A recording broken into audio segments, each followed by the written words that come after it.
आइए पहले आपको कंपनी के बारे में जानकारी दे दूं। एजीएस ट्रांजैक्ट टेक्नोलॉजीज दिसंबर 2002 में इस कंपनी की शुरुआत हुई थी। बैंक्स और कंपनियों को डिजिटल और कैश से रिलेटेड सेवाएं देने का काम करती है और सबसे बड़ी इंटीग्रेटेड ओमनी और चैनल पेमेंट सॉल्यूशन प्रोवाइडर है देश में। समझ लीजिए ATM, CRM, outsourcing, cash management, digital payment, ये सारी सुविधाएं कंपनी देती है। मार्च 2021 के आंकड़ों को देखें तो ये देश की दूसरी सबसे बड़ी कंपनी है और एटीएम में कैश भरना, कैश मैनेजमेंट करना, ये सारे के सारे कामकाज इस कंपनी के हैं। आइए पहले इशू की जानकारी ले लें, फिर मैनेजमेंट से मुलाकात करेंगे। कल खुल रहा इशू 21 जनवरी तक खुला रहेगा। 166 से 175 रुपये है प्राइस बैंड। आप 85 शेयरों के लॉट में अप्लाई कर सकते हैं। 680 करोड़ इशू साइज, पूरा का पूरा ऑफर फॉर सेल है, यानी कि प्रमोटर्स अपनी हिस्सेदारी बेच रहे हैं। 2107 करोड़ का मार्केट कैप होगा ऊपरी बैंड पर। बेसिकली 2000 करोड़ की मार्केट कैप की कंपनी ब्रॉडली आप मानकर चल सकते हैं। आइए, हमारे साथ दो खास मेहमान कार्यक्रम में हो रहे हैं शामिल, और पहले हैं रवि गोयल साहब, जो कंपनी के प्रमोटर भी हैं और साथ ही चेयरमैन और मैनेजिंग डायरेक्टर भी। मुंबई यूनिवर्सिटी से आपने इंजीनियरिंग में बैचलर्स किया है और टेक्नोलॉजी के स्पेस में 26 साल से ज़्यादा का गहरा अनुभव गोयल साहब का है। दूसरे मेहमान हैं हमारे साथ सौरभ लाल साहब, जो कि सीएफओ हैं कंपनी के। सीएफओ हैं तो सीए तो हैं ही। दिल्ली यूनिवर्सिटी से आपने ग्रेजुएशन किया है कॉमर्स में। फाइनेंशियल सर्विसेज सेक्टर में 15 साल से ज़्यादा का गहरा अनुभव है और लंबे समय से 2022 से कंपनी के साथ हैं। आजकल 10 साल का समय काफ़ी लंबा माना जाता है, तो उस लिहाज से लंबी उनकी इनिंग चल रही है कंपनी का। आप दोनों मेहमानों का बहुत बहुत स्वागत है। गोयल साहब, सबसे पहले शुरुआत आपके साथ की जाए। जरा कंपनी का बिजनेस मॉडल समझाएं सर, और जो एक हाल ही में लिस्ट हुई थी ये सीएमएस इन्फो सिस्टम, जो यही कैश मैनेजमेंट और एटीएम मैनेज करने का काम करती है, उसका आपकी कंपनी का सिमिलर बिजनेस है sir? Thank you Anil ji. तो हमारा जो एजीएस का जो मेन बिजनेस है वो है पेमेंट स्पेस में। हम कैश पेमेंट में भी हैं, हम डिजिटल पेमेंट में भी हैं। कैश में हमारा मेन जो बिजनेस है वो है एटीएम आउटसोर्सिंग, जो कि हम एटीएम्स बैंकों के बिहाफ पे लगाते हैं और उसको या तो ट्रांजैक्शन मॉडल पे चार्ज करते हैं या फिक्स मंथली मॉडल पे चार्ज करते हैं। ये जो आउटसोर्सिंग का जो मॉडल है, ये पिछले 8-10 साल से हमने इसकी शुरुआत की थी और आज काफी बहुत अच्छी तरीके से ये वेल एस्टैब्लिश्ड हो चुका है। एटीएम आउटसोर्सिंग में एक सबसे महत्वपूर्ण जो एक काम होता है वो है कैश मैनेजमेंट का, जो कि बेसिकली बैंक वॉल्ट से या बैंक ब्रांचेस से कैश लेके एटीएम्स में रिप्लेनिश करता है। तो उसके लिए हमारी 100% होली ओन सब्सिडरी है सिक्योर वैल्यू, जो कि देश की सबसे second largest cash management company है। और हमारी कंपनी पैन इंडिया बेसिस पे एमएचए और आरबीआई की जो नई गाइडलाइंस हैं उसके तहत पूरी तरीके से कंप्लायंस है। दूसरा जो हमारा मेन बिजनेस है वो है डिजिटल बिजनेस, जो कि हमारी 100% होली ओन सब्सिडरी है, जिसका नाम है इंडिया ट्रांजैक्ट सर्विसेज लिमिटेड, जहां पर कि हमको सेंट्रल बैंक से प्रीपेड पीपीआई लाइसेंस इशू हुआ है, जहां की हम प्रीपेड कार्ड इशू करते हैं। अभी फिलहाल हम ऑनगो गिफ्ट कार्ड इशू कर रहे हैं और बहुत ही जल्दी हम ऑनगो एनसीएमसी कार्ड लॉन्च करने जा रहे हैं, जो कि national common mobility card initiative government of India की है, जो कि ट्रांजिट पेमेंट के लिए पूरे ऑल इंडिया बेसिस पे बहुत ही ज्यादा उपयोगी साबित होने वाली है। दूसरा, डिजिटल पेमेंट्स में हमारा main focus point of sale machines लगाना है, जो कि कार्ड स्वाइप मशीन्स होती हैं, और वो हम काफी 2 लाख से ऊपर हमारी मशीनें ऑलरेडी फील्ड में हैं।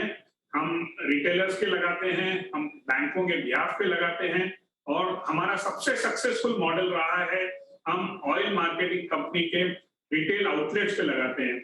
तो इस तरीके से आप देखेंगे कि हमारा जो मेन बिजनेस है वो एटीएम आउटसोर्सिंग है, कैश मैनेजमेंट एक उसका छोटा सा पार्ट है, और जो मेन फोकस एरिया है वो है डिजिटल एरिया। ठीक बात है। सौरभ लाल साहब, ये बताएं कि जो मैं समझ रहा हूँ पूरा का पूरा 680 करोड़ ऑफर फॉर सेल है, राइट? कंपनी की बुक्स में कितना डेट है अभी, और उस डेट को कम करने के क्या प्लान्स हैं आपके, क्योंकि कुछ नया पैसा तो कंपनी में आ नहीं रहा है इस इशू के जरिए, राइट? ये अनिल जी, अगर आप हमारा ऑफर डॉक्यूमेंट देखेंगे तो उसके अंदर ये ओएफएस इश्यू तो है, बट उसी के साथ कंपनी ने और प्रमोटर के साथ एक एग्रीमेंट साइन करा है जिसका हमने एस्क्रो अरेंजमेंट भी कंपनी के ऑफर डॉक्यूमेंट डिफाइन करा है कि जिसके माध्यम से जो 680 करोड़ रुपए का ऑफर फॉर सेल है उसमें से 650 करोड़ रुपया प्रमोटर कंपनी को वापस दे रहे हैं, और वो 650 करोड़ रुपए कंपनी के वापस आते ही इमीडिएटली वो पैसा डेट रिपेमेंट में यूज हो जाएगा। सो कंपनी का जो आज की डेट में बोरोइंग्स है वो करीब करीब 1100 करोड़ रुपए की है, और जैसे ये 650 करोड़ रुपए कंपनी में आ जाएंगे उसी के बाद कंपनी का डेट करीब करीब 450 और 500 करोड़ की रेंज में आ जाएगा, और इस डेट को रीपेमेंट करने के बाद 650 करोड़ रीपेमेंट के बाद कंपनी का काफी इंटरेस्ट में भी और फ्यूचर सौरभ जी, फिर वो तो डेट आपका प्रमोटर के लिए खड़ा हो गया, प्रमोटर को तो चुकाएगी ना कंपनी, ऐसा वो वापस नहीं लेंगे क्या? नहीं सर, अगर आप देखिए सर, तो कंपनी ने एक इन्वेस्टमेंट करी हुई है सीसीपीएस के माध्यम से एक ओके कंपनी में, ओके वो ट्रांजेक्शन को कम हम पूरा नॉक ऑफ कर देंगे और प्रमोटर वो पैसा पूरा कंपनी को दे देंगे, और उसके बाद ये पैसा कंपनी में आ जाएगा। तो कहने के लिए बिल्कुल सही बोल रहे हैं, ओएफएस इशू है, बट उसी के साथ हमने ऑफर डॉक्यूमेंट में इसको डिफाइन करा है पूरा डिटेल में कि ये सारा पैसा प्रमोटर के पास में नहीं आएगा, ये पूरा का पूरा पैसा कंपनी के पास आएगा विद द एस्क्रो अरेंजमेंट, और उस पैसे को कंपनी ने फर्दर डिफाइन करा है कि हम इसको लोन रीपेमेंट में यूज करेंगे इमीडिएट। परफेक्ट, बहुत अच्छा। अच्छा, एक बात और जानना चाहता हूँ, वैसे तो कामकाजी लेवल पर मुनाफा बहुत बढ़िया आपके पिछले 3-4 साल के मैं जो देख रहा हूँ, जो मेरे पास डेटा है 25% के आसपास के आपके EBITDA मार्जिन, लेकिन इस साल कंपनी लॉस में नजर आ रही है। मतलब जो 31 अगस्त 2021 तक के हमारे पास आंकड़े हैं उसमें नुकसान है 18 करोड़ का। सौरभ जी, क्या वजह, लॉस क्यों दर्ज किया है इस साल? सर, अगर आप बिल्कुल सही बोले हैं कि हमारे जो बेटा मार्जिन है वो बिल्कुल कंसिस्टेंट है, और लास्ट 5 से 6 सालों में भी हम रिजल्ट देखेंगे तो हमारी कंपनी की financial performance, operational matrix, operational performance बहुत ही अच्छी रही है। और इस 5 महीने के सफर में भी जो 1 अप्रैल से 31 अगस्त का था, उस पीरियड में भी हमारे बेटा मार्जिन बिल्कुल सस्टेन रहे हैं कि सर, जैसे सबको पता है पेंडेमिक का टाइम था, थोड़ा अनफॉर्चुनेट टाइम है सबके लिए। उस टाइम पे भी हमारे जो बिजनेस थे, जैसे रवि जी ने बताया कि हमारे डिजिटल बिजनेस है जो बहुत ग्रो कर रहे हैं, हमारे और नए नए इनिशिएटिव हैं जो कैश में काफी ग्रो कर रहे हैं, बट अगर हमारे बेटा मार्जिन देखें तो बिल्कुल सस्टेन हुए हैं। सिर्फ हमने जो एक एडिशनल बोरोइंग ली है जिसकी वजह से हमारी इंटरेस्ट कॉस्ट थोड़ी सी ज्यादा है इस 5 महीने में, उसकी वजह से कंपनी का थोड़ा सा नुकसान है, जिसको हम इस ऑफर के थ्रू पूरा रीपे कर रहे हैं। और उसके पे करने के बाद, जैसे मैंने बोला सर, उससे काफी इंटरेस्ट की सेविंग होगी, फाइनेंस कॉस्ट की सेविंग होगी, और कंपनी के जो आगे के ग्रोथ प्रोस्पेक्ट्स हैं बहुत ही ब्राइट हमें लग रहे हैं, क्योंकि जो हमारे बिजनेस मॉडल है, जो हमारी स्ट्रेटजीज हैं, तो company will continue to show जो सस्टेनेबल प्रॉफिटेबिलिटी हमने लास्ट 5 सालों में शो करी है, वो आगे भी करते रहेंगे। रवि जी, 2 सवाल है। एक तो ये कि वैसे प्रॉफिट ठीक है, लेकिन आपके जो रेवेन्यू में है मुझे बिल्कुल स्टेबल दिखता है। 1800 करोड़ रुपए के आसपास की आपकी 3 सालों के रेवेन्यू है, राइट? सो इसमें कहीं कोई बढ़त नहीं हो रही, तो ये बढ़त कब होगी, किस वजह से होगी, इसके बारे में कुछ अंदाजा दे सकते हैं? सर, अगर आप हमारे फाइनेंशियल्स को थोड़ा सा और पीछे लेके जाएं, हम 6 साल से हमने अपने डाइवर्सिफाई करा है, हमने अपना डिजिटल बिजनेस ग्रो करा है काफी। अगर आप परसेंटेज की बात सर करें तो हमारे 5 सालों में हमने अपना सेल रेवेन्यू सर करीब 50% से ग्रो करा है, और उसी के साथ साथ हमने अपना बेटा मार्जिन 100% से ग्रो करा है। सो हुआ क्या है सर, लास्ट 5 सालों में हमने अपना बिजनेस प्रोफाइल बहुत सारा डिस्ट्रीब्यूट कर लिया है। जैसे कि रवि जी ने बताया आपको कि हम एटीएम आउटसोर्सिंग बिजनेस में आ गए हैं, हम कैश में बिजनेस करते हैं, हम डिजिटल बिजनेस करते हैं। तो आज की डेट में सर मेरा जो सर्विस रेवेन्यू है, जिसको हम रेकरिंग रेवेन्यू बोलते हैं, जो लॉन्ग टर्म कॉन्ट्रैक्ट के साथ चलता है, वो करीब 88% तक पहुंच गया है। ये परसेंटेज से करीब 50 से 60% की आज से 6 साल पहले के करीब जो बात 88% हो गई है। तो इससे सर हमें क्या विजिबिलिटी मिलती है कि जैसे मेरा 88% रेवेन्यू मेरे को कंफर्म है, तो मेरे को विजिबिलिटी बहुत अच्छी मिल जाती है कंपनी को कि आने वाले टाइम में ये बिजनेस तो हमारे पास सही है, क्योंकि लॉन्ग टर्म रनिंग कॉन्ट्रैक्ट्स हैं बैंक्स के, इंस्टीट्यूशंस के, ऑयल मार्केटिंग कंपनी के हमारे साथ। और जैसा कि रवि जी ने बताया सर, हमारी जो ऑनगो स्ट्रेटेजी है, जो हमारे कैश की स्ट्रेटेजी है, उसके हिसाब से जो हमारे न्यू कॉन्ट्रैक्ट्स हैं जिसकी डिलीवरेबल अभी हम एग्जीक्यूट कर रहे हैं, उसको मध्यम रखते हुए, और बहुत सारे सेंट्रल बैंक के भी इनिशिएटिव्स हैं जिसके लिए हमें विजिबिलिटी है कि हमारे रेवेन्यू काफी ग्रो कर सकते हैं यहाँ पे। गोयल साहब, एक चीज़ और बताएं, क्या किसी तरह के कोई डिले या डिफ़ॉल्ट है आपके, कोई लीगल ड्यूज, जीएसटी या इनकम टैक्स पेमेंट करने को लेकर? यदि हैं तो भी बताएं, नहीं है तो भी उसको क्लैरिफाई करें, क्योंकि कुछ लोग सवाल उठा रहे हैं कि शायद कंपनी अपने समय से अपने टैक्सेस का पेमेंट नहीं कर पा रही। इसमें कितनी सच्चाई है सर? सर अगर आप जैसे आपने बिल्कुल सही बोला सर, एक मिनट सौरभ जी, एक मिनट गोयल साहब से बात करने दें। गोयल साहब बताएं सर। नहीं तो जैसा सौरभ ने बताया कि हमने पिछले 4-5 साल में कंटिन्यूसली फाइनेंशियल परफॉर्मेंस जो है वो काफी सही अच्छा किया है। और हमारा जो डिजिटल बिजनेस है जो कि पिछले 2 साल के अंदर करीब करीब 50% ग्रो हो गया है। और हमारा जो एबिटा मार्जिन है वो काफी कंसिस्टेंट है। Definitely because of the debt there has been a interest burden and which has resulted, but otherwise it is in a very good shape. ये नहीं, अच्छा सौरभ जी आप ही जवाब दीजिए फिर। क्या किसी तरह के कोई डिले है क्या, डिले या डिफॉल्ट है क्या टैक्सेस वगैरह, जीएसटी वगैरह पेमेंट करने में?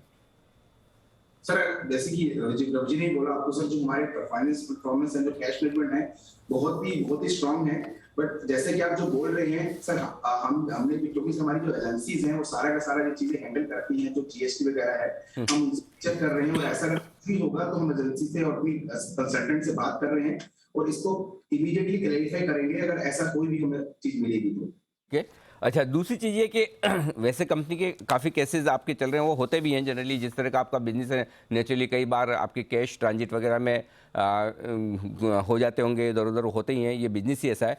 तो क्या किसी तरह का कोई ऐसा है कि कहीं कोई ऐसा नुकसान है जो आपके डीआरएचपी में ना हो या आपकी इंफॉर्मेशन में है जो आप बताना चाहें अपने होने वाले निवेशकों को? सर हमने पूरा उसका ध्यान रखा है कि हमारे जितने भी रिस्क फैक्टर्स हैं वो एलेबोरेटली सब कुछ डिफाइन करें। जैसे आपने सही बोला सर, जैसे हमारा जो कैश बिजनेस है जिसमें हम कैश की हैंडलिंग करते हैं, जो डिजिटल पेमेंट है जिसमें हम डिजिटल पेमेंट्स की प्रोसेसिंग वगैरह करते हैं, चाहे और हमारे एसेट्स हैं जो एटीएम हम जो बैंक्स की ब्याज पे लगाते हैं, हमारा बिजनेस हर तरफ से सिक्योर्ड है और इंश्योर्ड है। और हमें लगता है कि सर हमने अपने रिस्क फैक्टर्स के और जितने भी रेगुलेशंस के हिसाब से पूरा डिस्क्लोजर अपने ऑफर डॉक्यूमेंट में करा है। आपके बड़े बड़े सारे बैंक्स हैं जो आपके कस्टमर्स हैं, एसबीआई, आईसीआईसीआई, एक्सीएस, सारे जाने पहचाने नाम है और लंबे समय से आपके कस्टमर भी हैं। क्या ये लॉन्ग टर्म कॉन्ट्रैक्ट हैं? कितने समय के लिए ये कॉन्ट्रैक्ट हैं? और क्या नियर फ्यूचर में इनके किसी के कोई कॉन्ट्रैक्ट, किसी बड़े क्लाइंट के कॉन्ट्रैक्ट जाने की संभावना, आशंका कोई ऐसी है, या आप ये कहेंगे कि नहीं सारे कॉन्ट्रैक्ट्स लॉन्ग टर्म में इंटैक्ट हैं? तो अनिल जी, अगर आप देखेंगे तो जैसे हमने एटीएम आउटसोर्सिंग बिजनेस जब शुरू किया था तो हमारा मार्केट शेयर बहुत ही कम था। But over a period of time हमने देखा कि हमारा मार्केट शेयर कंटिन्यूसली ग्रो हुआ है। जो कि प्राइवेट सेक्टर बैंक्स हैं, जहां की मेनली आईसीआईसीआई बैंक है या एक्सिस बैंक है या एचडीएफसी बैंक है, इनके सारे कॉन्ट्रैक्ट्स लॉन्ग टर्म कॉन्ट्रैक्ट्स हैं, 8 से 10 साल के कॉन्ट्रैक्ट्स रहते हैं। और हमने देखा है कि ये जितनी बार भी रिन्यू हुए हैं ये सारे हमारे ऊपर रिन्यू हुए हैं पास्ट में। और these are long term contracts. जहां तक पब्लिक सेक्टर बैंक का सवाल है, वहां पर पूरा एक आरएफपी प्रोसेस होता है जो कि 3 साल से 5 साल के लिए वैलिड रहता है। और एक बार वो जो कॉन्ट्रैक्ट खत्म हो जाता है तो उसका वापस से आरएफपी प्रोसेस किया जाता है और उसके तहत जो भी L1 कंपनी होती है उसको वो कॉन्ट्रैक्ट अवार्ड होता है। गोयल साहब, आखिरी सवाल, और वो ये कि मैं जनरली आपकी कंपनी को सीएमएस से कंपेयर करता हूँ कि भाई सिमिलर काइंड ऑफ बिजनेस, ज़्यादा कंपनी आपकी स्पेस की ऐसी है जो लिस्टेड है नहीं, राइट? आपकी कंपनी साइज में उनसे बहुत बड़ी है। आपका 2021 का रेवेन्यू 1750 करोड़ है, सीएमएस का सिर्फ 1322 करोड़ है।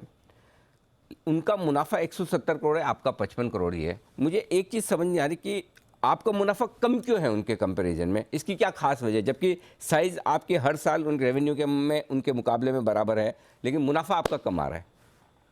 तो अनिल जी, जो हमारा जो बिजनेस मॉडल है वो आप देखेंगे कि हमारा मेन बिजनेस एटीएम आउटसोर्सिंग है, जो कि काफी कैपिटल इंटेंसिव बिजनेस भी है।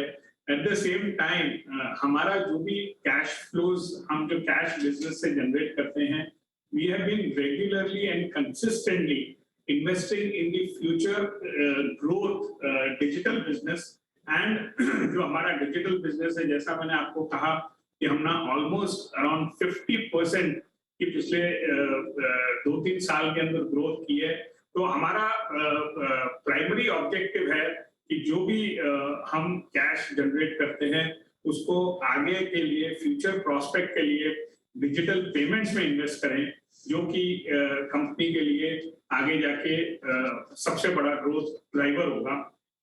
इसमें जैसा मैंने आपको कहा कि डिजिटल बिजनेस में हम एक्वायरिंग में हैं, हम इश्यूएंस में हैं, और हमने बहुत ही इनोवेटिव मोबाइल ऐप लॉन्च किया है फास्ट लेन HPCL के साथ मुंबई और पुणे में, जो कि कंप्लीट फ्यूलिंग प्रोसेस को आप पूरे मोबाइल से कंट्रोल कर सकते हैं। आप मोबाइल पे सेट कर सकते हैं कि मेरे को इतना पेट्रोल भरना है, आपका ड्राइवर जाके पेट्रोल रिटेल आउटलेट में भरवा सकता है, और जितना भी पेट्रोल आपके टैंक में जाएगा उतना ही मुझे डेबिट होगा। तो इस तरीके का जो इनोवेटिव सॉल्यूशन है, जो कि अभी हमने लॉन्च किया है HPCL के साथ, वो आगे जाके कंपनी के लिए बहुत ही ग्रोथ ओरिएंटेड बिजनेस होगा। बताइए गोयल साहब, आपने इंटरेस्टिंग है। मतलब अगर किसी को ये लगता हो कि मैं ड्राइवर को पैसे दे के भेजूँ कि 2-3 हज़ार 5 हज़ार का पेट्रोल, पता चला 1500 का कम डलवा के लाया, मतलब आप पहले प्री पेमेंट कर दो, उतने ही का पेट्रोल भर के आपकी गाड़ी में आ जाएगा, राइट? एब्सोल्युटली। और ये बिल्कुल आपके प्ले स्टोर पे अवेलेबल है, आप मुंबई में ट्राई कर सकते हैं। और हम ऑलरेडी करीब 3% HPCL का पेट्रोल कंजम्पशन बॉम्बे का ऑलरेडी थ्रू दिस ऐप कर रहे हैं। अच्छा। और हमारा प्लान है इसी को पूरे ऑल इंडिया बेसिस पे, we are one of the unique solution. And in fact हमने बहुत रिसेंटली ब्रिटिश पेट्रोलियम का जो जॉइंट वेंचर है इंडोनेशिया में BPAKR, उसका भी कॉन्ट्रैक्ट जीता है सिमिलर एप्लीकेशन के लिए, जो कि हम पूरे इंडोनेशिया में हम बहुत ही जल्दी इसको लॉन्च करने वाले हैं।